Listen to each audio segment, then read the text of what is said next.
सर्वेभ्यो नमो नमः। आप सभी जिज्ञासु छात्रों का स्वागत है एक बार फिर से आज के इस नए सेशन में।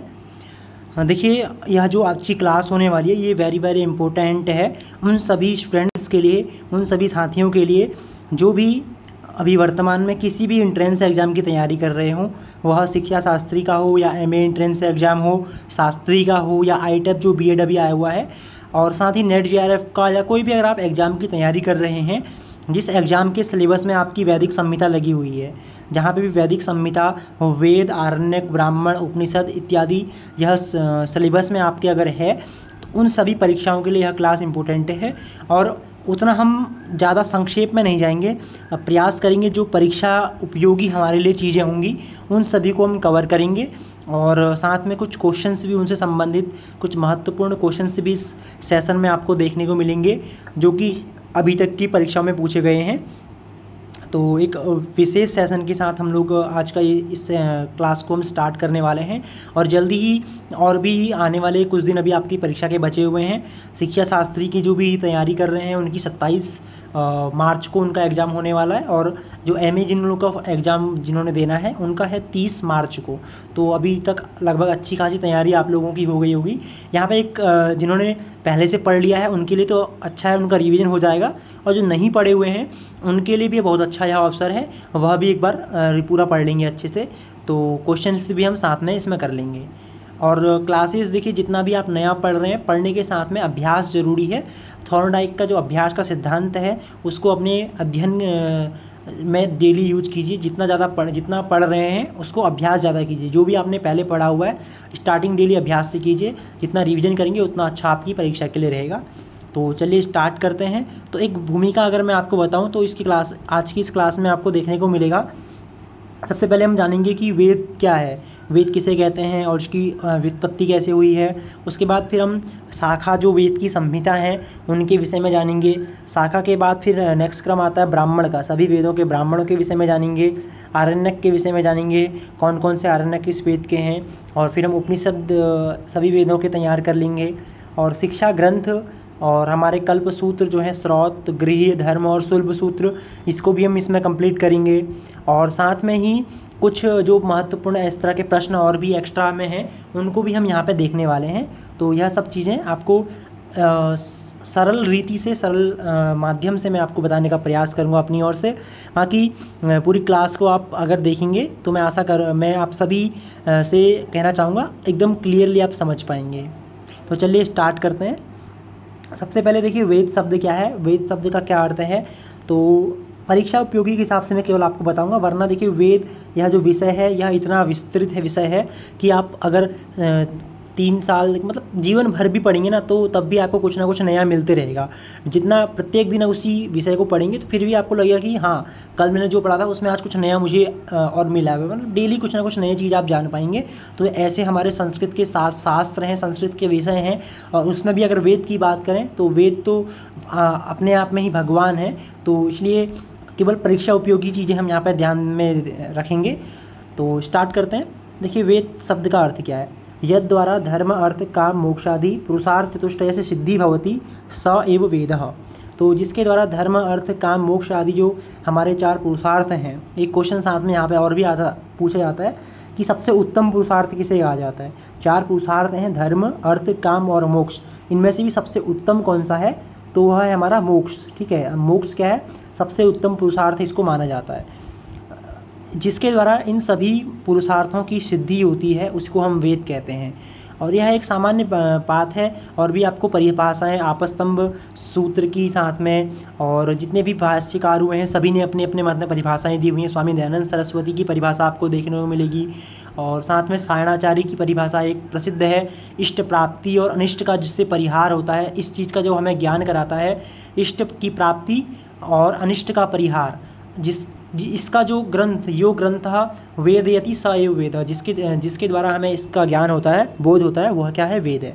और बात करें वेद शब्द जो है, विद यानी धातु में घय प्रत्यय अगर आप संयोजन करते हैं तो उसके बाद वेद शब्द की निष्पत्ति होती है। वेद शब्द में घय प्रत्यय है, भाव में ये जो वेद शब्द है यहाँ पे घय प्रत्यय, और जो यहाँ पे देखिए 4 धातुएं विद आपको व्याकरण में देखने को मिलेंगी विद इस रूप में।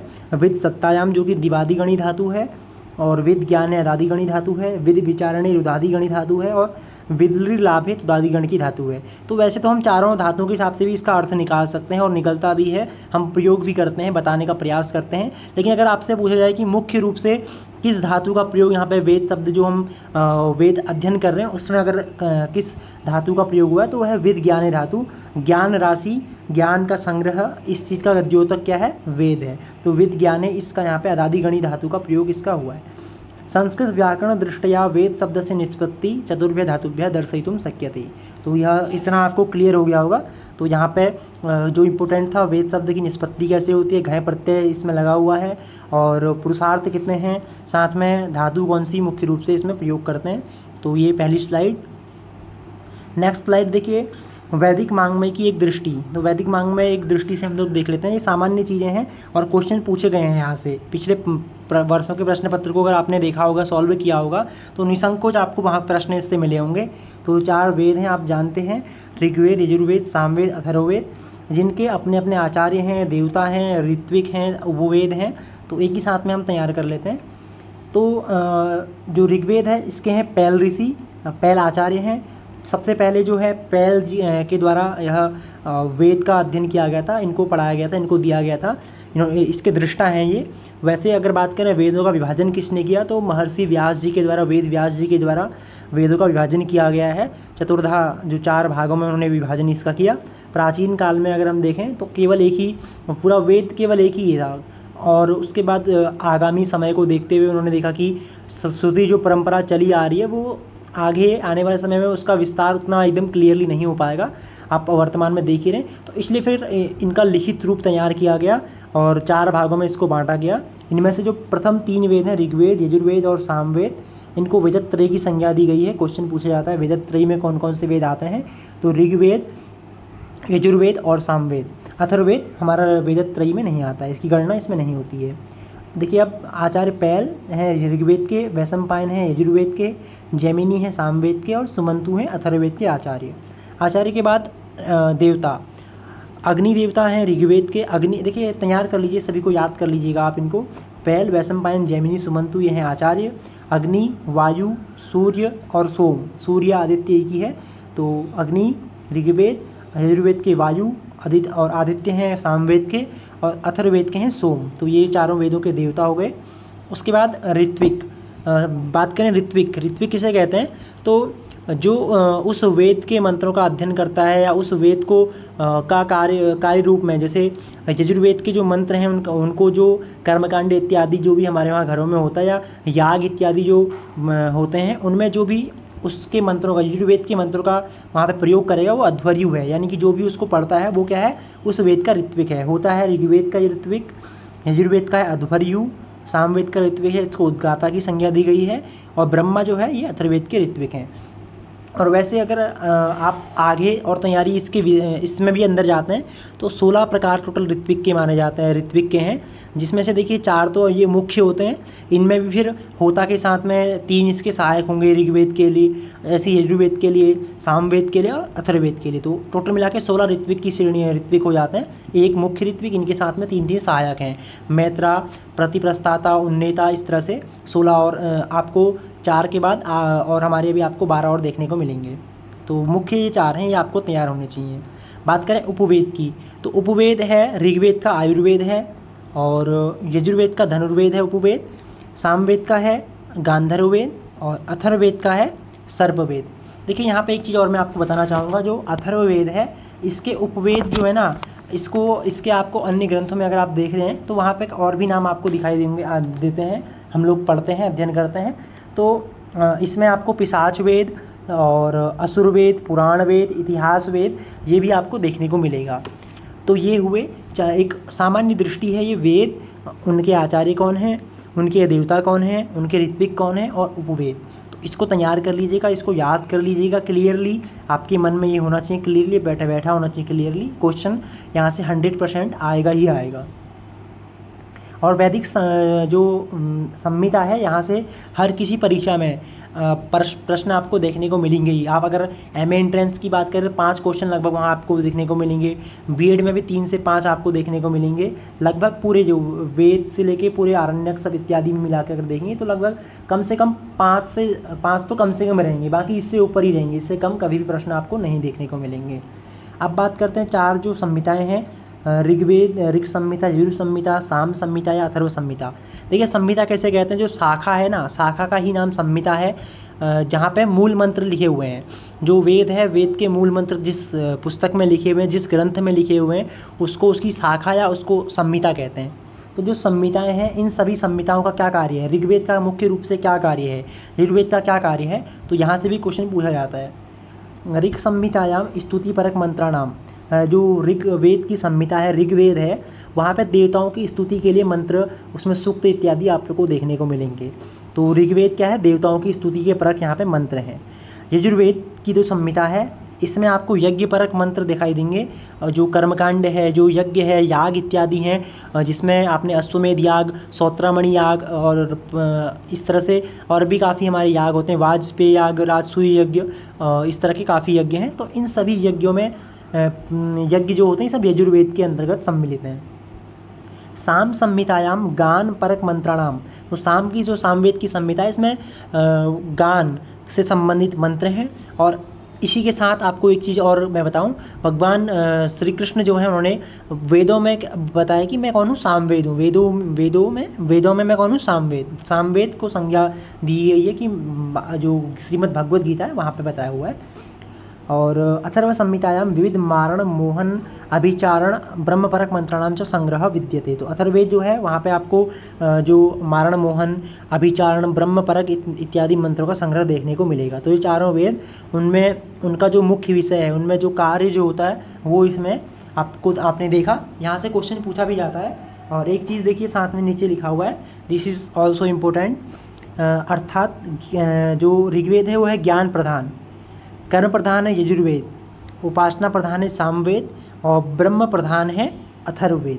तो ये 4 वेद, इनका जो मुख्य कार्य है, इसमें जो चीज़ें दी गई हैं आपके लिए जो इम्पोर्टेंट है परीक्षा की दृष्टि से, तो ये चीज़ें रहा। और अभी आप अगर आगे सामवेद का भी अध्ययन हम लोग जब करेंगे तो वहाँ पे आपने देखा होगा सामवेद में साम विकार, साम गान और 7 हमारे जो स्वर हैं, षडज, ऋषभ, गांधार, मध्यम, पंचम, धैवत और निषाद, साम भक्तियाँ, तो ये सब चीज़ें आपको वहाँ पे देखने को मिलेंगी सामवेद में। इसलिए गान परक मंत्र यहाँ पे आपको हमें इसमें दिखाई देते हैं।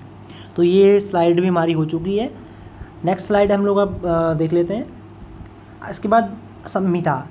तो संहिता, आप सभी वेदों की संहिता मतलब है शाखा, शाखा को ही संहिता कहते हैं। ये मैं आपको बताया भी था अभी।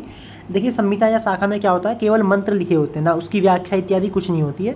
केवल आपको जो मूल मंत्र है, जो भी ऋषियों के जो दृष्टा हमारे हैं, उन्होंने जो मंत्र देखा था, जो वास्तविक उस वह मंत्र है, उसका स्वरूप आपको यहाँ पे दिखाई देगा। और जितनी भी शाखाएँ हैं, देखिए साकल है, वास्कल है, माध्यान्दिन है, काण्व है, ये आपको नाम किस प्रकार के लग रहे हैं, ये सब ऋषियों के नाम हैं। जितने भी है ना, तैत्तरी, मैत्रायणी, कट, कपिस्टल, ये सभी ना ऋषियों के नाम हैं। ऋषि, जिस ऋषि ने मंत्र देखे, जो भी मान लीजिए कोई एक ऋषि हैं, मान लीजिए तैत्तरी ऋषि हैं, उन्होंने जितने मंत्रों को उन्होंने देखा, जितने मंत्रों के वह दृष्टा हैं, उन्होंने उन मंत्रों का संग्रह किया, संकलन किया।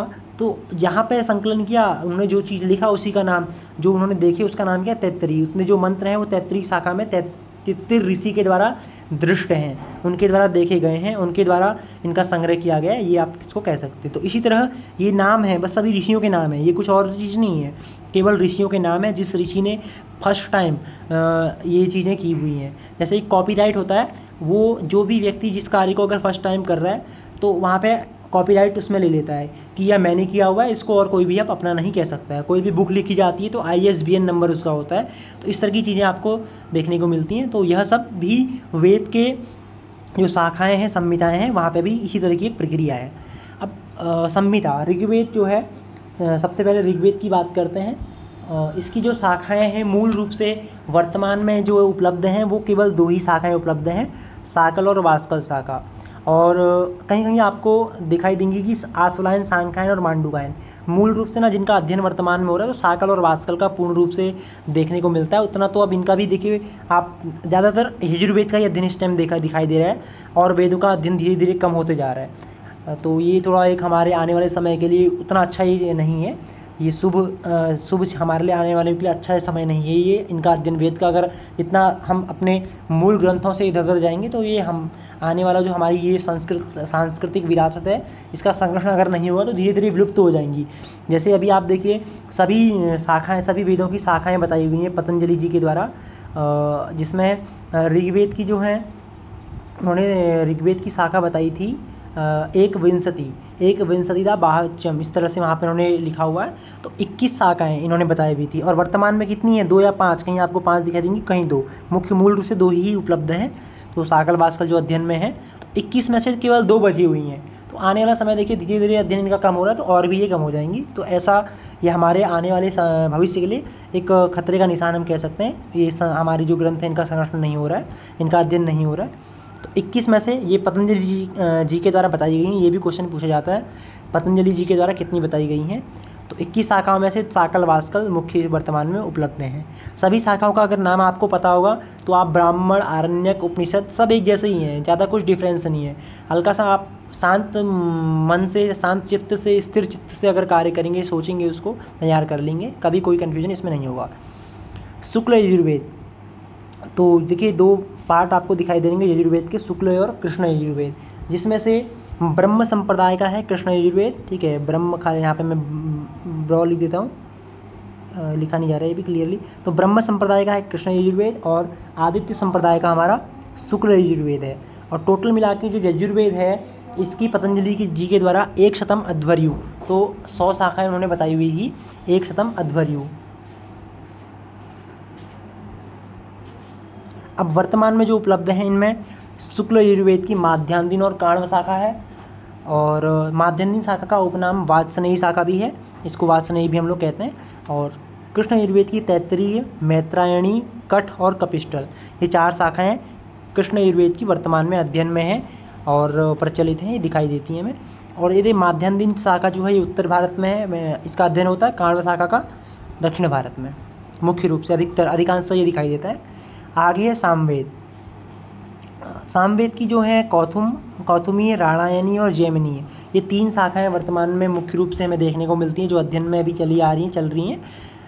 और इसकी जो है ना सहस्त्र वर्तमान सामवेद, इसकी 1000 शाखाएं थी, लगा लीजिए। मतलब पहले इसकी शाखाएं कितनी थी, 1000 शाखाएं थी, उसमें से मात्र 3 शाखाएं वर्तमान में हमको देखने को मिल रही हैं। तो देखिए धीरे धीरे कितना हमारे संस्कृत के ग्रंथों का वो हो रहा है। तो ये चीज़ें हमारे फ्यूचर के लिए अच्छी नहीं है।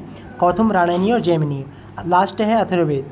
अथर्ववेद की जो है वर्तमान में आपको 2 ही शाखा देखने को मिलेंगी, जिसमें शौनक शाखा और पैप्पलाद शाखा, शौनक और पैप्पलाद शाखा। और उसके बाद अगर हम बात करें जो अथर्ववेद है, यह इसके जो ऋषि अथर्वा ऋषि हैं, अथर्वा ऋषि अथर्ववेद के हैं। और पतंजलि जी के द्वारा इसकी भी जो शाखाएँ बताई थी 9 शाखाएँ, नवदा अथर्वणो वेदः, 9 शाखाएँ अथर्ववेद की इन्होंने बताई थी। तो ये हो गई सभी वेदों की शाखाएँ, मुख्य शाखाएँ। प्रमुख रूप से जो प्रश्न पत्रों में आपको यही देखने को मिलेंगी अधिकांशतः, और इनको तैयार कर लीजिएगा अच्छे से। इसके बाद अगला क्रम आता है संहिता के बाद ब्राह्मण का। तो ब्राह्मण सबसे पहले किसे कहते हैं, किम नाम ब्राह्मणम। ब्राह्मणम ब्रह्म संगाते वेद विभागे नपुंसकम इति वचनानुसारम ब्राह्मण शब्द से प्रयोग नपुंसक लिंगे भवति। तो ब्राह्मण जो शब्द है इसका प्रयोग नपुंसक लिंग में होता है। ये एक वचन है, ब्राह्मणम ब्रह्म संगाते वेद भागे नपुंसकम, इसके द्वारा इस वचन के अनुसार ब्रह्म शब्देन तद्धितार्थक अण प्रत्यय संयोज्य ब्राह्मण शब्द से निष्पत्ति भवति। तो ब्रह्म शब्द है, इसमें तद्धितार्थक अण प्रत्यय के संयोजन से ब्राह्मण शब्द की निष्पत्ति होती है। अगर पूछा जाए तो ब्राह्मण शब्द में अण प्रत्यय। ब्राह्मण भागः वेदस्य व्याख्या रूपः वर्तते। देखिए जो आपने मंत्र देखे ना, मंत्रों का जो व्याख्यान रूप है वो है ब्राह्मण। जो मंत्र थे उनका व्याख्यान उनकी व्याख्या आपको ब्राह्मण में देखने को मिलेगी। अतः कथ्यते ब्राह्मणम नाम कर्मणस्तन्मंत्राणांच व्याख्यान ग्रंथ इति। तो ब्राह्मण क्या है, मंत्रों की व्याख्या है इसमें। ठीक है, सभी वेदों के आपको ब्राह्मण देखने को मिलेंगे। उनके नाम आपको अच्छे से तैयार कर लेने हैं, क्योंकि ब्राह्मण से क्वेश्चंस लगभग सभी से क्वेश्चन पूछा जाता है, ब्राह्मण भी काफ़ी इंपॉर्टेंट है। इनमें भी देखिए ना, या तो जो ज़्यादा है, जैसे सामवेद के सबसे ज़्यादा ब्राह्मण हैं, अथर्ववेद का केवल एक ही ब्राह्मण है, तो ऐसे आपको अवश्य तैयार कर लेने। इनमें फंसाने का थोड़ा काम किया जाता है क्वेश्चनर के द्वारा, एग्जामिनर जो होता है। ऋग्वेद, ऐतरेय और कौशिकी, इसके 2 ब्राह्मण हैं, जिसमें से सांख्यायन, ये कौशिकी का उपनाम है सांख्यायन। शुक्ल यजुर्वेद के केवल मात्र एक ही ब्राह्मण है, जो है शतपथ ब्राह्मण। शुक्ल यजुर्वेद शतपथ ब्राह्मण है, यह इसकी दोनों शाखाओं में उपलब्ध है, तैत्तिरीय और आपको मैं बताया था काण्व और माध्यान्हीन शाखा है जो शुक्ल यजुर्वेद की, तो दोनों शाखाओं में आपको शतपथ ब्राह्मण दिखाई देगा। इसमें देखिए शतपथ यानी कि 100 अध्याय इसमें है। शतम पंथानो मार्गा नामाध्याय यस्य तत्शतपथम। और कृष्ण यजुर्वेद जो है, इसकी जो है तैत्तिरीय ब्राह्मण है, कृष्ण यजुर्वेद का तैत्तिरीय ब्राह्मण। और मैत्रायणी ब्राह्मण भी है, ठीक है, मैत्रायणी और तैत्तिरीय दोनों हैं, साथ में मैत्रायणी भी है, तो इसको भी लिख लीजिएगा, मैत्रायणी तैत्तिरीय। अगला है सामवेद। सामवेद के ब्राह्मणों की संख्या आपको औरों के हिसाब से ज़्यादा देखने को मिलेगी। ताड्य, इसका उपनाम यहाँ पे दिए हुए हैं, जो बिना कॉमा के आगे होंगे सब उसके उपनाम है। ताड्य, षड्विंश, सामविधान, देवताध्याय, उपनिषद ब्राह्मण, संहितोपनिषद और जैमिनीय। देखिए ताड्य जो है ना, पंचविंश इसको कहते हैं, 25 अध्याय हैं, षड्विंश में 26 अध्याय हैं। तो इस तरह से ये टोटल हैं, ये सामवेद के प्रमुख ब्राह्मण हैं, इनके नाम सभी के याद कर लीजिएगा। और अथर्ववेद का केवल एकमात्र ब्राह्मण है, जो कि गोपद ब्राह्मण है, अथर्ववेद का गोपद ब्राह्मण। तो देखिए तीनों का ऋग्वेद के ऐतरेय कौशिकी हैं, शुक्ल यजुर्वेद का शतपथ, कृष्ण यजुर्वेद का तैत्तिरीय और मैत्रायणी, अथर्ववेद का गोपद ब्राह्मण। बाकी जो बच गए सबके सब सामवेद के ब्राह्मण हैं। ब्राह्मण के बाद फिर हमारा नेक्स्ट टॉपिक जो है वो है आरण्यक। तो आरण्यक, अरण्य आपने नाम सुना होगा, अरण्य मतलब होता है, अरण्य किसका पर्यायवाची है, तो वन का है पर्यायवाची अरण्य। तो अरण्य भवम आरण्यकम, जिनकी रचना, जिनका प्रयोग, जिनका हम चिंतन, जिनके पे कार्य कहाँ वन में हुआ है, अरण्य में हुआ है, तो वो है क्या, आरण्यक है। अर्थात अरण्य स्थित्वा चिंतनम प्रवृत्तम तद आरण्यकम। तो अरण्य में रह करके चिंतन इत्यादि जो प्रवृत्ति में कोई है, तो वह है आरण्यक है। अरण्यवासिनां वानप्रस्थ आश्रमीनां जीवने प्राण तत्वानां अध्यात्म विद्यानां च महत्वम अधिकृत्य आरण्यकानि प्रवृत्तानि सन्ति। देखिए जो वन में रहते हैं या वानप्रस्थ, जो वानप्रस्थ आश्रम में जो भी लोग चले गए हैं, उन सभी के लिए जो ग्रंथ इंपॉर्टेंट होता है वो आरण्यक होता है। आरण्यकोपनिषदौ ब्राह्मण भागस्य परिशिष्ट भूतोस्थ आरण्यक विषय कथित। आरण्यक जो और उपनिषद में, आरण्यक उपनिषद में कहा गया है, जो परिशिष्ट भाग है ब्राह्मण का, इसमें कहा गया है आरण्यात् अधन्यात् एतद् आरण्यकं मितीर्यते अरण्ये तद अधीयेत इत्येवं वाक्यम प्रवक्ष्यते इति। तो अरण्य में रहने के कारण, अरण्य में अध्ययन करने के कारण, अरण्य के कारण ही इसको क्या कहते हैं, आरण्यक कहते हैं। तो ये सामान्य एक आरण्यक का परिचय है, आरण्यक किसे कहते हैं। इसके बाद देखिए आपने जो भी शाखाओं के नाम पढ़े थे वही सब वेदों के आरण्यक हैं, वो लगभग हल्का फुल्का आपको चेंज दिखाई देगा, बाकी लगभग वही है। आरण्यक का विभाग, ऋग्वेद, ऐतरेय और कौशिकी, ब्राह्मण आरण्यक दोनों सेम ही हैं। और शुक्ल यजुर्वेद, इसका है बृहदारण्यक। शुक्ल यजुर्वेद का केवल एक ही आरण्यक है जो बृहदारण्यक है, यह भी दोनों शाखाओं में आपको देखने को मिलेगा, माध्यान्हीन में भी और काण्व शाखा में भी। इसके बाद है कृष्ण यजुर्वेद, इसकी काठक शाखा का है तैत्तिरीय आरण्यक, और मैत्रायणी शाखा का है मैत्रायणी आरण्यक। तो इस तरह से ये यजुर्वेद के आरण्यक हो गए। तवलकार आरण्यक है सामवेद का, इसका तलवकार या तवलकार दोनों नाम हमें आपको देखने को मिलेंगे। इसके साथ में ना एक छांदोग्य आरण्यक भी है, छांदोग्य आरण्यक भी है सामवेद का, छांदोग्य और तलवकार। और अथर्ववेद का कोई भी आरण्यक नहीं है, तो ये आपको ये भी याद होना चाहिए, अथर्ववेद का कोई भी आरण्यक नहीं है, ठीक है, अथर्ववेद का कोई भी आरण्यक नहीं है। ऋग्वेद का ब्राह्मण जो थे वही आरण्यक है।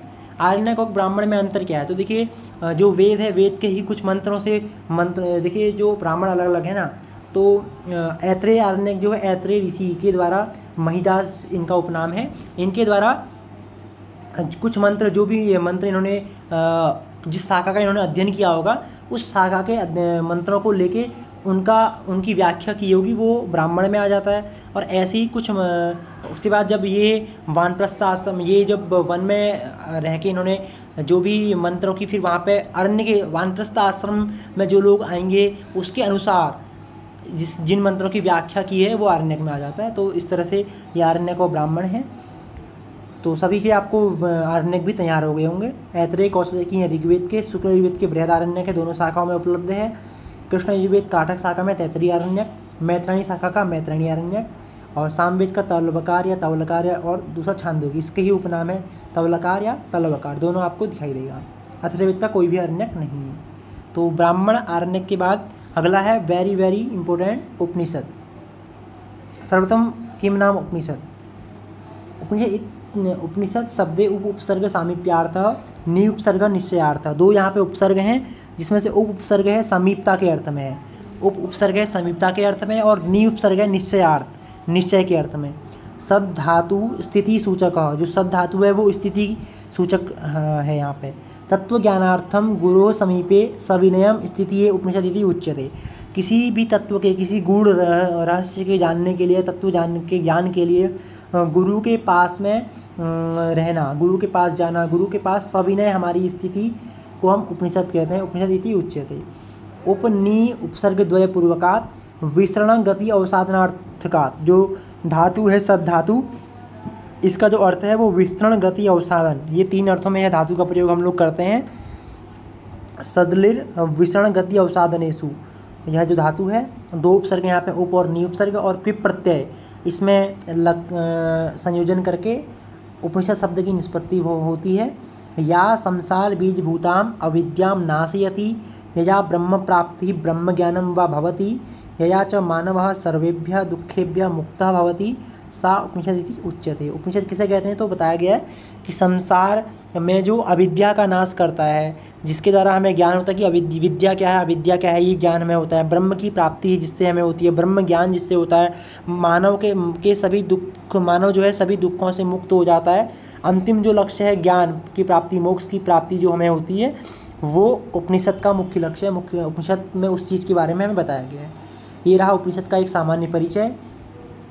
वेरी वेरी मोस्ट इम्पोर्टेंट, दसों उपनिषदम पठ, मुक्ति को उपनिषद है, इसमें लिखा हुआ है एक वाक्य है, दसों उपनिषदम पठ, ये 10 उपनिषद इनको पढ़ना अवश्य पढ़ें। जिसमें ईस केन कठ प्रश्न मुंड मांडुक्य तित्तिरह ऐतरेयम च छांदोग्यम बृहद आरण्यकम दथा। तो यह जो 10 उपनिषदों के नाम यहाँ पे दिए हुए हैं, इनको आप इस तरह से तैयार कर लीजिए। जो यह पद्य है ना, पद्य के साथ में अगर आपके तैयार हो जाएंगे तो कभी कभी कहीं कन्फ्यूजन आपको नहीं रहेगा। अच्छे से इसी पद्य के साथ इनको तैयार कर लीजिए आप 10 के 10 उपनिषदों को। अभी एक बार हम देख लेते हैं, उसके बाद मैं आपको बता दूंगा कैसे आपको तैयार करना है इससे। तो एक बार नाम यहाँ पे हम लोग देख लेते हैं। उपनिषद साहित्य, उपनिषद विभाग जो है सर्वप्रथम ऋग्वेद का। देखिए आपने ऐतरेय ब्राह्मण भी देखा, आरण्यक में भी देखा, और सांख्यायन कौशिकी, दोनों ये दोनों आपने ऊपर से आप ब्राह्मण आरण्यक में देखे आ रहे हैं। तो सेम उपनिषद भी ऐतरेय उपनिषद है और कौशिकी उपनिषद है, किसका, ऋग्वेद का। शुक्ल यजुर्वेद, इसका है ईशो उपनिषद, या इसको ईशावास्य उपनिषद भी कहा जाता है, जो कि शुक्ल यजुर्वेद का 40वां अध्याय है। ठीक है, काण्व माध्यन्दिन शाखा का 40वां अध्याय ईशावास्य उपनिषद की संज्ञा इसको दी गई है, ईशावास्यमिदं सर्वम। और अगला बृहदारण्यकोपनिषद। तो 2 उपनिषद हैं शुक्ल यजुर्वेद के। ठीक है, नेक्स्ट कृष्ण यजुर्वेद। कृष्ण यजुर्वेद का है तैत्तरीय, कठ, श्वेताश्वतर और मैत्रायणी एवं महानारायण।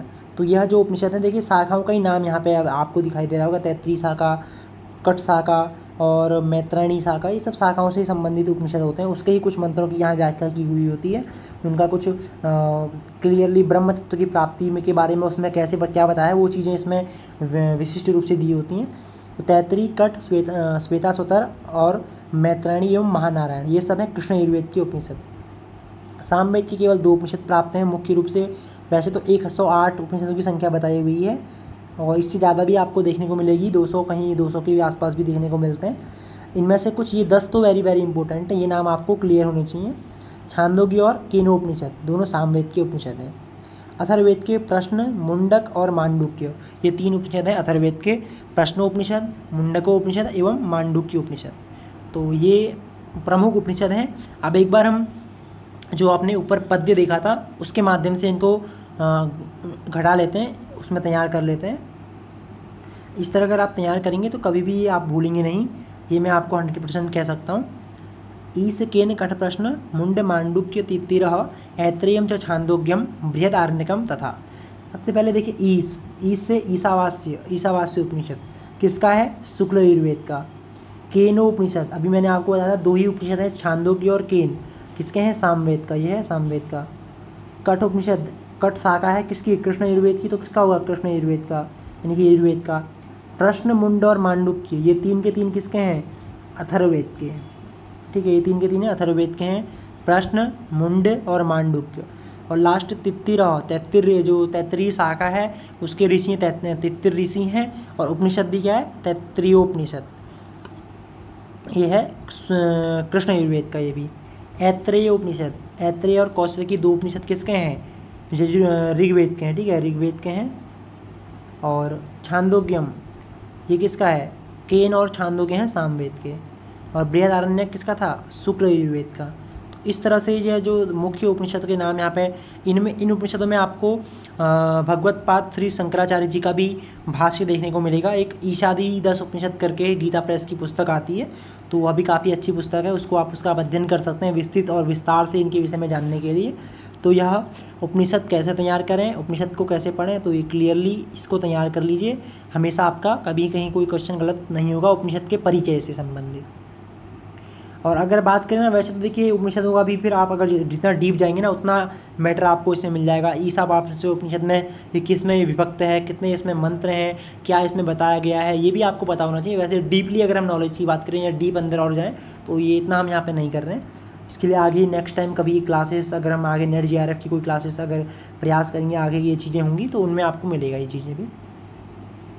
उपनिषद साहित्य हमने देख लिया था, तो ये वही सेम है, इसको तैयार कर लीजिए। अब देखिए नया ना पढ़ के जो पुराना पढ़े हुए हैं उसको रिवीजन कीजिए, या फिर इस तरह की क्लासेस को आप देख लीजिए। उससे क्या होगा, देखने से रिवीजन आपका हो जाएगा। और श्रवण की जो किसी चीज़ को सबसे पहले आपने 4 अभी कौशल आप पढ़ रहे होंगे, श्रवण, भाषण, पठन, लेखन, तो ये भाषा के लिए महत्वपूर्ण 4 कौशल होते हैं। तो श्रवण सबसे मुख्य है, अगर आप सुनेंगे तो सुनने से ज़्यादा चीज़ें आपको ज्ञात होंगी। सो श्रवण के बाद भाषण, श्रवण, भाषण, पठन, लेखन, ठीक है। सबसे पहले श्रवण करना है, फिर बोलना है, फिर भाषण के बाद पठन, फिर पढ़ना है, फिर लिखना है। तो लिखना सबसे अंतिम की क्रिया होती है। बहुत सारे विद्यालयों में आपको कहा जाता है कि लिखिए नहीं।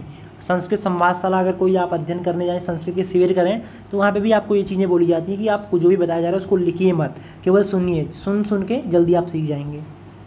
अब आइए वेद पाठ की प्रक्रिया। 2 प्रकार से वेद के पाठ किए जाते हैं, जिसमें प्रकृति पाठ है एक, दूसरा है विकृति पाठ, ठीक है, प्रकृति एवं विकृति।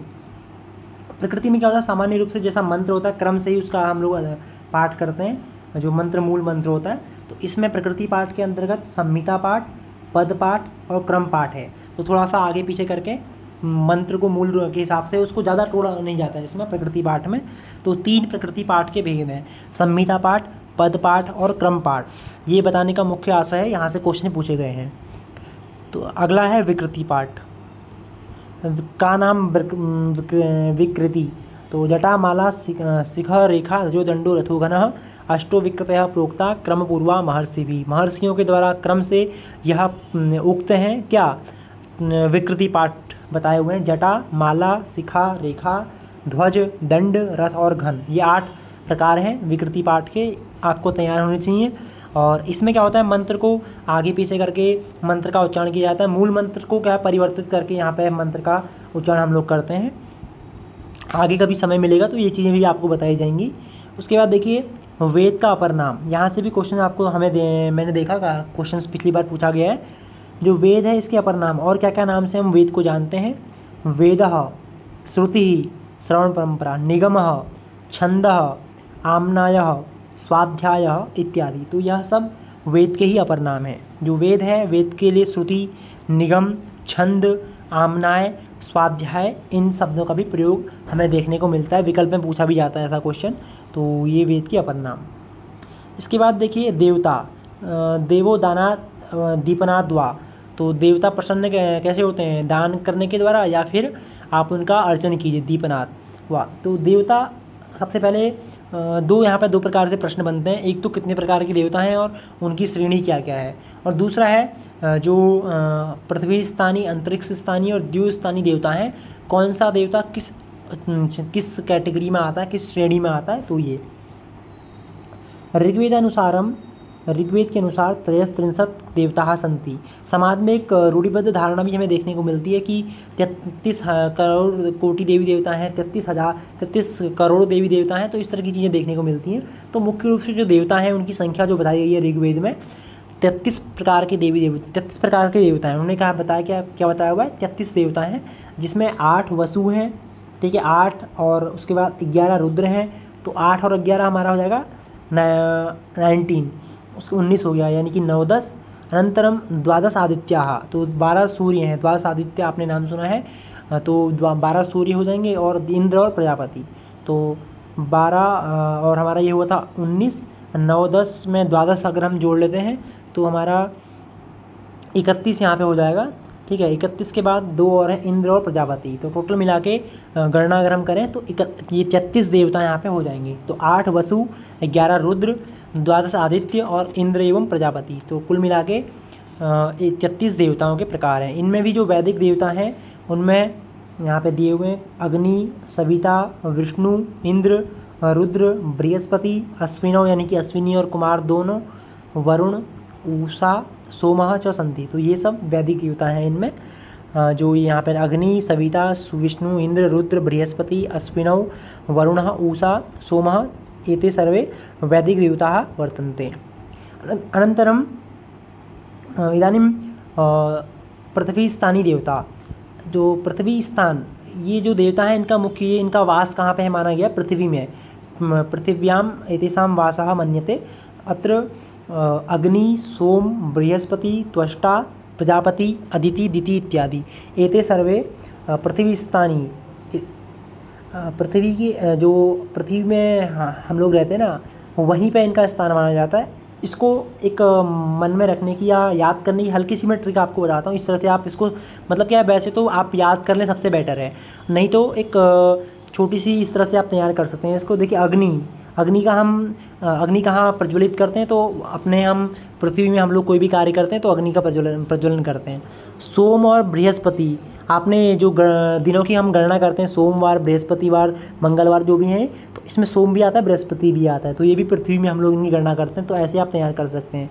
और प्रजापति और ये त्वष्टा, प्रजापति, अदिति, दिति, ये दोनों अदिति और दिति तो ये सब पृथ्वी स्थानीय देवता हैं। इस तरह से तैयार कर सकते हैं। थोड़ा सा आप भी ना क्रिटिकल थिंकिंग जितना ज़्यादा प्रयोग करेंगे, जितना रचनात्मकता अपने अंदर लाएंगे, उतने अच्छे से इन चीज़ों को आप तैयार करेंगे। एक शांत मन अगर आपका इस चीज़ के लिए आपके पास आपका होना चाहिए। आप यानी कि आप पढ़ तो रहे हैं यहाँ और बात चल रही है आपकी कि कल हम वहाँ घूमने जाएंगे, तो ये नेक्स्ट कुछ अन्य विचार उस टाइम आपके मन में न चलें।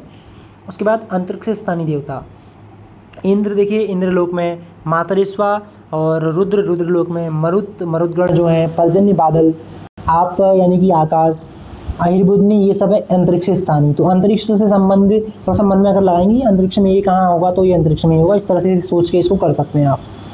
द्विस्थानीय देवता, इसमें देखिए सभी सूर्य के पर्यायवाची नाम जितने भी है ना, सब आपको द्विस्थान में मिल जाएंगे। आदित्य, सविता, सूर्य और मित्र, ये सब सूर्य के पर्यायवाची हैं, तो ये आप द्विस्थानीय देवता के अंतर्गत आप देखिए। देवता हो गया हमारा। देवता के बाद फिर अगला क्रम हमारा आता है। यहाँ पे कुछ क्वेश्चन यहाँ पे हैं, इनको भी हम देख लेते हैं। उसके बाद फिर आगे टॉपिक्स और भी हैं। तो गायत्री मंत्र वर्णितः, तो गायत्री मंत्र का वर्णन किस वेद में मिलता है? सभी लोग कमेंट में जितने क्वेश्चन हैं उनका आंसर बताइएगा। तो गायत्री मंत्र का वर्णन किस वेद में है?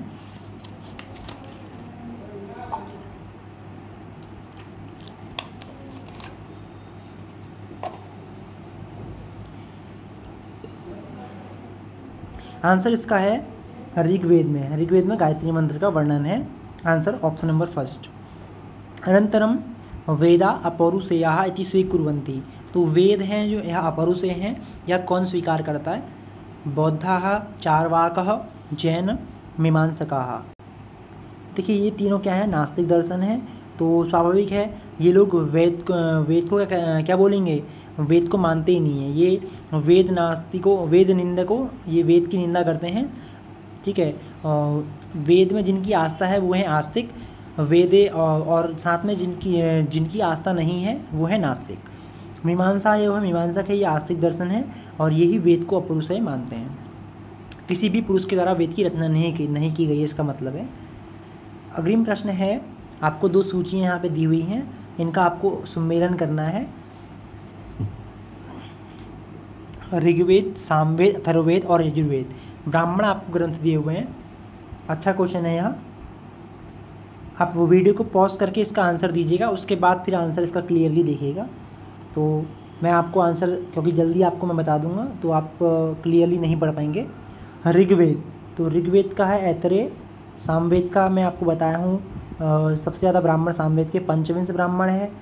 अथर्ववेद का गोपद ब्राह्मण एकमात्र है। यजुर्वेद का सप्तम ब्राह्मण है। तो अ का यहाँ पे हमारा हो जाएगा 3। तो अ का 3 केवल एकमात्र ऑप्शन में है, जो कि ऑप्शन नंबर सी है। तो right answer option number C यहाँ पे हो जाएगा।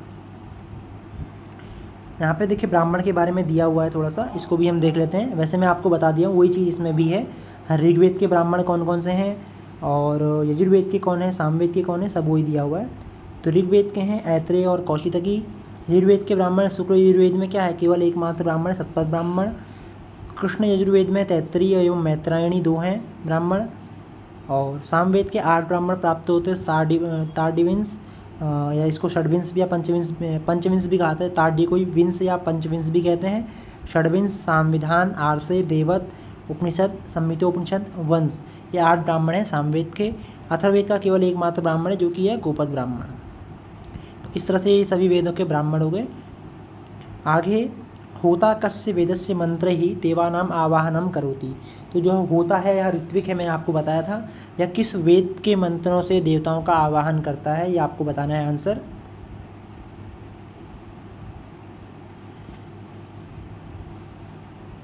तो देखिए 4 वेद हैं, 4 ऋत्विक हैं। तो ऋग्वेद का है होता, यजुर्वेद के हैं अध्वर्यु, सामवेद के उद्गाता, अथर्ववेद के ब्रह्मा। तो आंसर होगा ऑप्शन नंबर फर्स्ट, ऋग्वेद। अनंतरम पुनः ब्राह्मण, यहाँ पे दोबारा ब्राह्मण है। इनमें से कौन सा एक युग में सही सुमेलित नहीं है, आपको बताना है। तो कौन सा सही नहीं है? ऋग्वेद ऐत्रेय ब्राह्मण बिल्कुल सही है। सामवेद तैत्तरीय ब्राह्मण, इसमें तो भाई शंका है। तैत्तरीय कहाँ का है? कृष्ण यजुर्वेद की शाखा है और उसी का ब्राह्मण है, तो ये यहाँ पे गलत होगा, ये नहीं होगा। सतपथ ब्राह्मण यजुर्वेद का है, बिल्कुल सही बात है। अथर्ववेद का गोपद ब्राह्मण। तो आंसर इसका हो जाएगा ऑप्शन नंबर बी। अनंतरम कस्य वेदस्य आरण्यकम नोपलभ्यते, किस वेद का आरण्यक नहीं प्राप्त होता है? ऋग्वेदस्य, यजुर्वेदस्य, सामवेदस्य, अथर्ववेदस्य। तो उत्तर होगा हमारा क्या? अथर्ववेद का आरण्यक हमें नहीं मिलता है। किस वेद का नहीं मिलता है? तो अथर्ववेद का कोई भी आरण्यक नहीं है। क्योंकि देखिए जो है ना, जो अथर्ववेद है ये अर्वाचीन वेद है, इसका ब्राह्मण है, इसको भी अर्वाचीन कहा जाता है। अथर्ववेद से संबंधित ग्रंथ जो है, अगर ऑप्शन में और आपको औरों के अलावा अथर्ववेद का दिया हुआ है तो अर्वाचीन हमेशा अथर्ववेद का ही होगा। वेदत्रयी में भी आपने देखा था 3 हमारे प्रथम जो वेद हैं वो उनकी गणना वहाँ पर होती है। अगला क्वेश्चन है प्रश्नोपनिषद। यहाँ पे उपनिषद दिए हुए हैं। प्रश्नोपनिषद, शिक्षावल्ली, ईशावास्योपनिषद और श्वेताश्वतरोपनिषद। तो प्रश्नोपनिषद किसका होगा? प्रश्न, मुंड और मांडुक्य तीनों मैंने आपको बताया था अथर्ववेद के हैं, वही पेपलास शाखा। शिक्षावल्ली, ब्रह्मवल्ली और भृगुवल्ली, ये तीनों तैत्तरीय उपनिषद की के भेद हैं। उसको अंदर उसका डिफाइन करें, अगर उसको बांटें तो विभाजन उसका है शिक्षावल्ली। 3 वल्ली वहाँ पे प्राप्त होती हैं, जिसमें शिक्षावल्ली में स्वर, वर्ण, साम, बल, संतान, इस चीज़ के बारे में 6 भेद इसके बताए हैं शिक्षा के भी इन्होंने। ईशावास्योपनिषद हमारा है शुक्ल यजुर्वेद का, ईशावास्यमिदं सर्वम। श्वेताश्वतरोपनिषद कृष्ण यजुर्वेद का। तो डी का है 3, तो डी का 3 में दे दिया यहाँ। और सी का है फर्स्ट, सी का फर्स्ट ओनली एक ऑप्शन में है, तो ये राइट आंसर हमारा हो जाएगा। अगला प्रश्न भी वेद के उपनिषदों से संबंधित है। ऋग, यजु, साम, अथर्ववेद। ऋग्वेद के होंगे हमारे ऐत्तरीय उपनिषद, यजुर्वेद के ईशावास्योपनिषद, सामवेद के छांदोग्य, अथर्ववेद के मांडुक्य उपनिषद।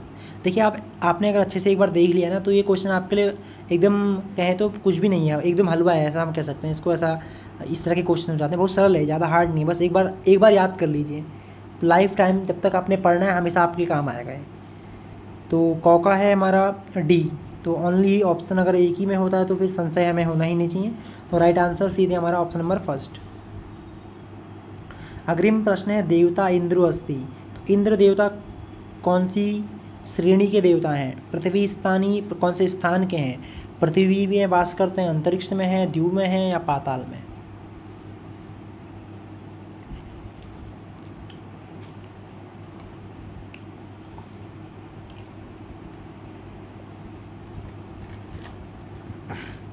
तो देखिए इसका उत्तर जो है, मैंने आपको बताया था इंद्र इंद्रलोक, रुद्र रुद्रलोक, जिनका भी लोक है सब अंतरिक्ष में आ जाएंगे वे।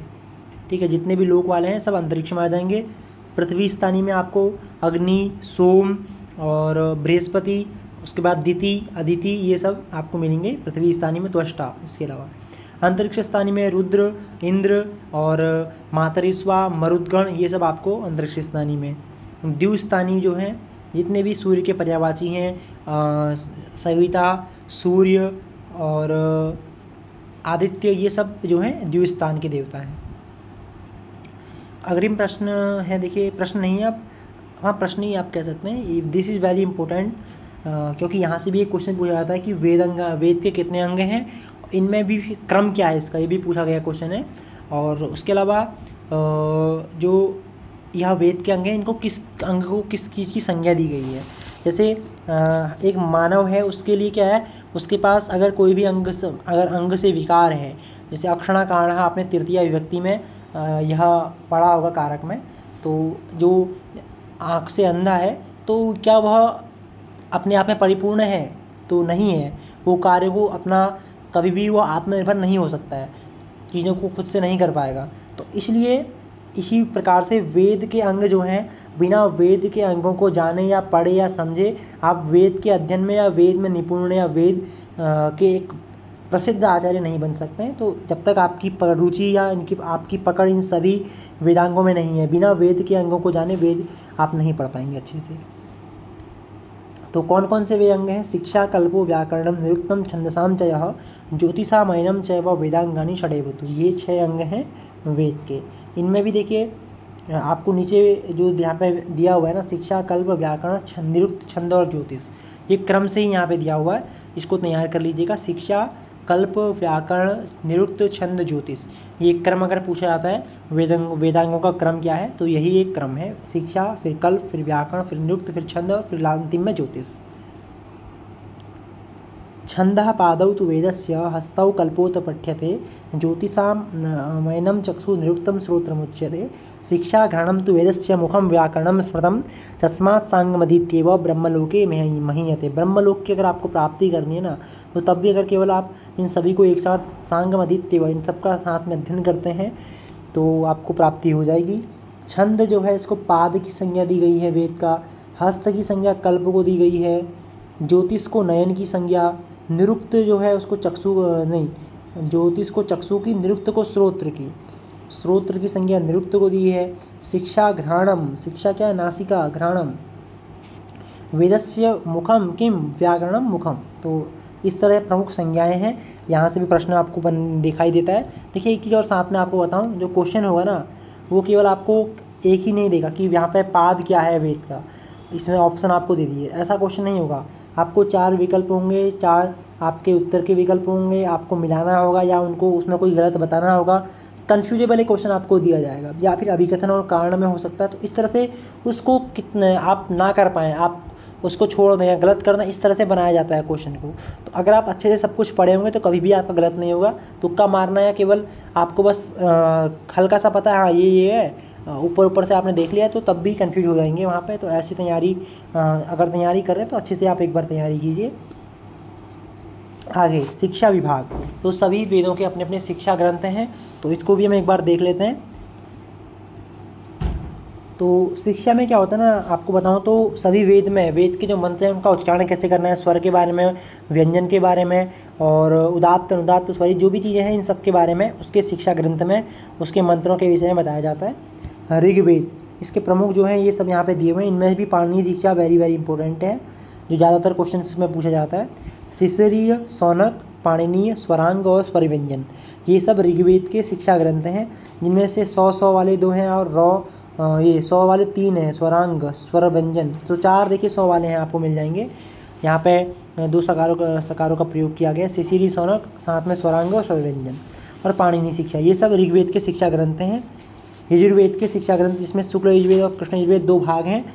शुक्ल यजुर्वेद में याज्ञवल्क्य, वर्णरत्न, प्रातिशाख्य, संप्रदाय, मांडल्य और अवसान निर्णय, ये हैं शुक्ल यजुर्वेद के शिक्षा ग्रंथ, जिनमें से याज्ञवल्क्य पूछा जाता है ज़्यादातर।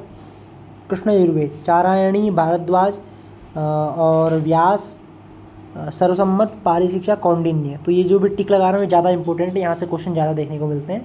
तो ये सब कृष्ण यजुर्वेद के चारायणी, भारद्वाज, व्यास, सर्वसम्मत, पारी शिक्षा और कौंडिन्य। अनंतरम सामवेदस्य गौतमी, वेरी इंपॉर्टेंट, लोमसी, नारदी, ये तीनों इंपॉर्टेंट हैं, तीनों पूछी जाती हैं। गौतमी, लोमसी और नारदी हैं किसकी? सामवेद की। देखिए गौतम और वशिष्ठ, ये अभी आप आगे धर्मसूत्र में पढ़ेंगे, वहाँ पे कन्फ्यूजन थोड़ा होता है इसमें, वो भी मैं आपको बताऊँगा। इसके बाद है अथर्ववेद। अथर्ववेद की जो शिक्षा ग्रंथ हैं, मांडुकी शिक्षा, वर्णपटल शिक्षा और दंत्योष्ट विधि, ये हैं अथर्ववेद के शिक्षा ग्रंथ। तो इसके बाद आगे फिर आते हैं हम स्रोत सूत्र के विभाग में। देखिए जो शिक्षा के बाद कल्प, जो कल्प है ना, कल्प के 4 पार्ट होते हैं, 4 भाग हैं, जिसमें स्रोत सूत्र है, गृह्य सूत्र है, धर्म सूत्र है और सुलभ सूत्र है। सर्वप्रथम स्रोत सूत्र। स्रोत मतलब होता है याग या यज्ञ, तो यज्ञों से संबंधित चीज़ें स्रोत सूत्र में मिलती हैं। यज्ञ कैसे, कौन कौन से उसमें बताए हुए हैं, कौन सा यज्ञ हमें कब करना चाहिए, इस तरह की जानकारी, और यज्ञ में किस किस का प्रयोग, ये सब चीज़ें आपको स्रोत सूत्र में दिखाई मिलेगी। तो ऋग्वेद के जो स्रोत सूत्र हैं वो हैं सांख्यायन और आश्वलायन। शाखा भी आपने पढ़ी थी, वही सेम यहाँ पे भी है। तो सांख्यायन और आश्वलायन है ऋग्वेद के स्रोत सूत्र। शुक्ल यजुर्वेद का केवल एकमात्र यहाँ पे आपको दिखाई दे रहा होगा कात्यायन स्रोत सूत्र है, जो मुख्य और इम्पोर्टेंट है। देखिए इनके अलावा भी आपको दिखाई देंगे किसी पुस्तक में, अन्य और भी देखने को मिल सकते हैं, लेकिन सबसे ज़्यादा इंपॉर्टेंट या सबसे ज़्यादा परीक्षा उपयोगी ये आपको जो मैं लिखे हुए हैं, यहाँ से आपको पूछा जाएगा, वहाँ से आपको क्वेश्चन देखने को मिलेगा। कृष्ण यजुर्वेद में बौधायन, वाधूलक, मानव और भारद्वाज, आपस्तंभ, काठक, सत्यासाढ़, हिरण्य, इसका नाम उपनाम हिरण्यकेशी भी है, वैखानस और बारह, ये सब कृष्ण यजुर्वेद के स्रोत सूत्र हैं। सामवेद का जो है आर्षेय, कल्प या मशक, लाटायन, द्रायण और जैमिनी, तो ये सब हैं किसके? सामवेद के। अथर्ववेद का केवल एकमात्र है वैतान स्रोत सूत्र। अब यहाँ पे भी एक कन्फ्यूजन होता है वैतान और वैखानस में। वैतान जो है अथर्ववेद का है और वैखानस है यजुर्वेद में कृष्ण यजुर्वेद का। वैतान, वैखानस, वैखानस कहाँ का है? कृष्ण यजुर्वेद का, और वैतान है अथर्ववेद का। बाकी सांख्यायन, आश्वलायन ऋग्वेद, शुक्ल यजुर्वेद का कात्यायन, कृष्ण यजुर्वेद के बौधायन, वादुलक, मानव, भारद्वाज, आपस्तंभ, काठक, सत्याषाढ़, वैखानस, वाराह, सामवेद के जैमिनी, दाहरण, लाटायन, कल्प या फिर मशक, और अथर्ववेद का वैतान स्रोत सूत्र। देखिए जो स्रोत सूत्र है ना, इसी तरह के नाम आपको धर्म सूत्र में और सुलभ सूत्र इत्यादि में भी देखने को मिलेंगे। अगर रिवीजन भी आप डेली एक एक बार इनको अभ्यास करने पढ़ लेते हैं, तब भी आप क्वेश्चन कर देंगे, तो इतना मैं आपसे कह सकता हूँ। तो ये कृष्ण यजुर्वेद के सबसे ज़्यादा हैं। इसके बाद गृह्य सूत्र। गृह्य सूत्र में क्या होता है, जो हमारे षोडश संस्कार हैं इनके बारे में यहाँ पे आपको देखने को मिलेगा, संस्कारों के बारे में गृह्य सूत्र में दिखेंगे, और कुछ महत्वपूर्ण जो कर्मकांड से संबंधित चीज़ें होती हैं उनके बारे में आपको वहाँ पे मिलेगा। ऋग्वेद के जो गृह्य सूत्र हैं सांख्यायन, आश्वलायन, कौशितकी, ये जो है ऋग्वेद के गृह्य सूत्र हैं। शुक्ल यजुर्वेद का पारस्कर गृह्य सूत्र। पारस्कर गृह्य सूत्र जो है शुक्ल यजुर्वेद का, जो हमारे जितने भी कार्यक्रम, विवाह इत्यादि जो सब होती है ना, ये सब पारस्कर गृह्य सूत्र में जो नियम इत्यादि है, मुख्य रूप से अगर आप देखें ना तो जो किताबें जितनी भी हैं वो सब पारस्कर गृह्य सूत्र के आधार पर बनी हुई होती हैं। कृष्ण यजुर्वेद, इसके बौधायन, भारद्वाज, आपस्तंभ, काठक, हिरण्यकेशी, वैखानस, वाराह, लोगाक्षी और मानव, ये सब आपने अभी इससे पहले स्रोत सूत्र में भी देखा था इनका नाम, और साथ ही गृह्य सूत्र में भी इनका नाम आप देख रहे हैं। सामवेद गोबिल गृह्य सूत्र है, द्रायण है, जैमिनी है और कौथुम एवं खादिर, ये सब हैं सामवेद के गृह्य सूत्र। अथर्ववेद का केवल एकमात्र गृह्य सूत्र जो है कौशिक गृह्य सूत्र। तो एक बार और हल्का से मैं आपको बता देता हूँ। सांख्यायन, आश्वलायन, कौशितकी ऋग्वेद के हैं, पारस्कर एकमात्र शुक्ल यजुर्वेद का है, वेरी वेरी इंपॉर्टेंट है, और बौधायन, भारद्वाज, आपस्तंभ, काठक, हिरण्यकेशी, वैखानस, वाराह, लोगाक्षी और मानव। मानव देखिए कहाँ का है? कृष्ण यजुर्वेद का। जो अधिकतर है ना वो कृष्ण यजुर्वेद में प्राप्त होते हैं, गृह्य सूत्र भी, स्रोत सूत्र भी, सुलभ सूत्र भी, धर्म सूत्र भी। सामवेद के गोबिल, दारायण, जैमिनी, कौथुम और खादिर। अथर्ववेद का केवल एकमात्र है कौशिक है। और उसके बाद आगे गृह्य सूत्र के बाद आएगा हमारा धर्म सूत्र। धर्मसूत्र जो है ऋग्वेद का है, वशिष्ठ धर्मसूत्र केवल एकमात्र है वशिष्ठ धर्मसूत्र, और गौतम धर्मसूत्र साथ में देखिए, गौतम है सामवेद का, वशिष्ठ है ऋग्वेद का। ये भी कन्फ्यूजेबल क्वेश्चन यहाँ से होता है, काफ़ी बार इसका आंसर हम लोग गलत कराते हैं, तो इसको अच्छे से तैयार कर लीजिएगा। हारित एवं संकय शुक्ल यजुर्वेद का धर्मसूत्र, और बौधायन, आपस्तंभ, हिरण्यकेशी, वैखानस, विष्णु, ये सब कृष्ण यजुर्वेद के हैं। औरों के याद आपको हो गए तो कृष्ण यजुर्वेद के जितने बचे हैं सब उसके ही रहेंगे। और अथर्ववेद का कोई भी धर्मसूत्र प्राप्त नहीं होता है। वशिष्ठ केवल ऋग्वेद का है, गौतम है सामवेद का, हारित और संकय शुक्ल यजुर्वेद का, बाकी सब कृष्ण यजुर्वेद के। इसके बाद अंतिम में है सुलभ सूत्र।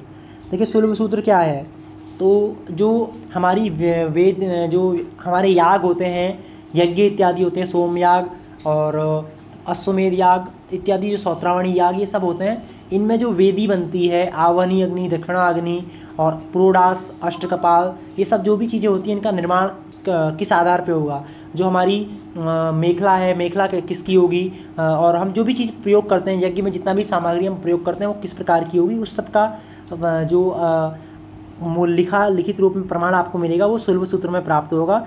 केवल एकमात्र ही वेद ऐसा है जो यज्ञों से संबंधित है, मैंने आपको बताया था, जो है यजुर्वेद।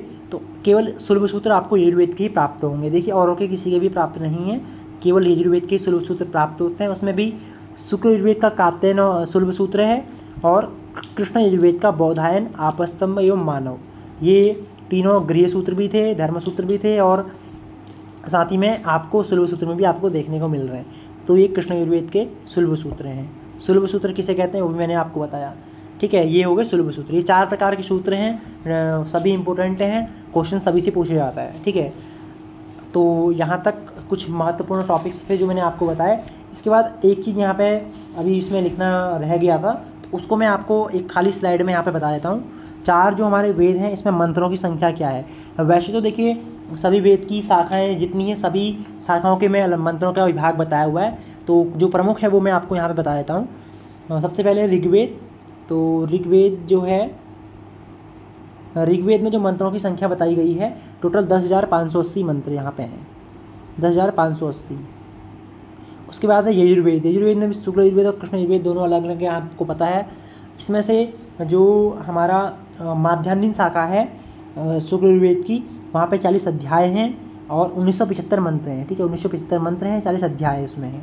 काण्व शाखा में भी 40 अध्याय हैं और 2086 उसमें मंत्र हैं। तो मुख्य रूप से 1975 मंत्र इसमें मान लिए जाते हैं।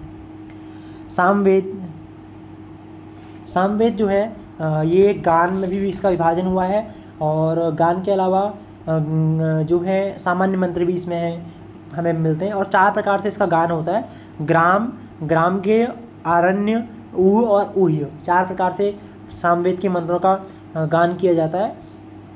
इसमें मंत्रों की संख्या जो है वो है टोटल 1875 मंत्र, जो कि कौथुम शाखा के हैं। ठीक है, 1875 जो मंत्र हैं वो कौथुमी जो शाखा है ना उसके हैं। अभी जैमिनी शाखा अगर आप देखते हैं तो वहाँ पे 1687 मंत्र हैं। ठीक है, और पतंजलि जी के द्वारा इसकी शाखाएँ बताई थी, सहस्त्रवर्तमा सामवेद, ये मैंने आपको बताया था।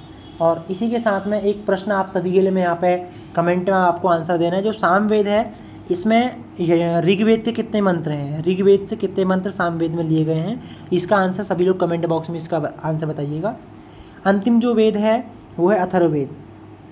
अथर्ववेद जो है इसकी भी जो शाखाएं हैं मैंने आपको बताई थी। वैसे सबसे ज़्यादा शाखाएं जो जिनके नाम पता है, मतलब 9 शाखाएँ हैं, इसमें केवल 9 ही हैं। इनमें पेप्पलाद है, सौनक है, मोद है, स्तोद है, जाजल है, जलद है, ब्रह्मवेद है, देवदर्श है, चारणवैद्य है। इनमें से जो शाखा हमारी सौनक शाखा है वो प्रमुख शाखा है। इसमें टोटल 5,987 मंत्र हैं, 5,987। ठीक है, 5,987 मंत्र हैं अथर्ववेद में। अथर्ववेद की कौन सी शाखा है, ये सौनक शाखा। ठीक है, सौनक शाखा नीचे से मैं लिख रहा हूँ, आपको दिखाई दे रहा होगा स्क्रीन में। तो ये है अथर्ववेद की जो शाखा है सौनक शाखा, उसमें टोटल है 5,987 मंत्र।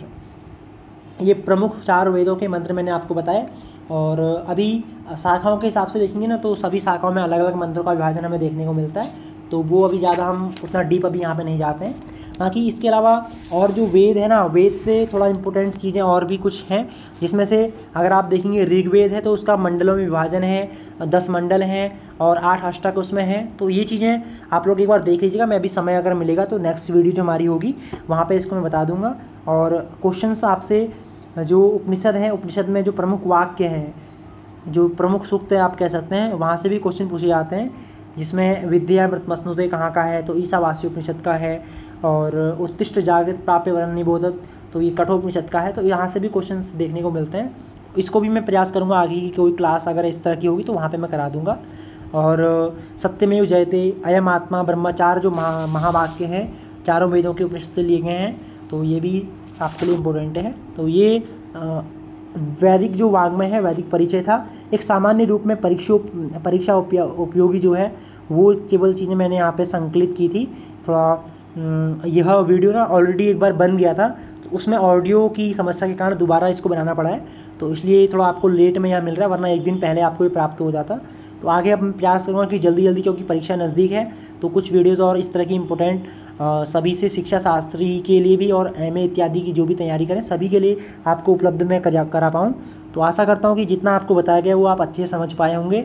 और आप कुछ अगर इसमें परिवर्तन चाहते हैं और आपको यह क्लास कैसी लगी कमेंट बॉक्स में ज़रूर आप बताइएगा। कमेंट बॉक्स में आपका सभी का मैं आंसर लास्ट में जो रिप्लाई होगा वो सभी का मैं चेक करूँगा। सभी का आपका कमेंट यहाँ होना चाहिए, जितने भी लोग क्लास देख रहे हैं, और अन्य सभी साथियों को भी आप प्रेषित करें। अस्तु, तो इतना ही इसमें करते हैं। नमो नमः। आप सभी का बहुत बहुत धन्यवाद। नमो नमः। जयतु संस्कृतम, जयतु भारतम।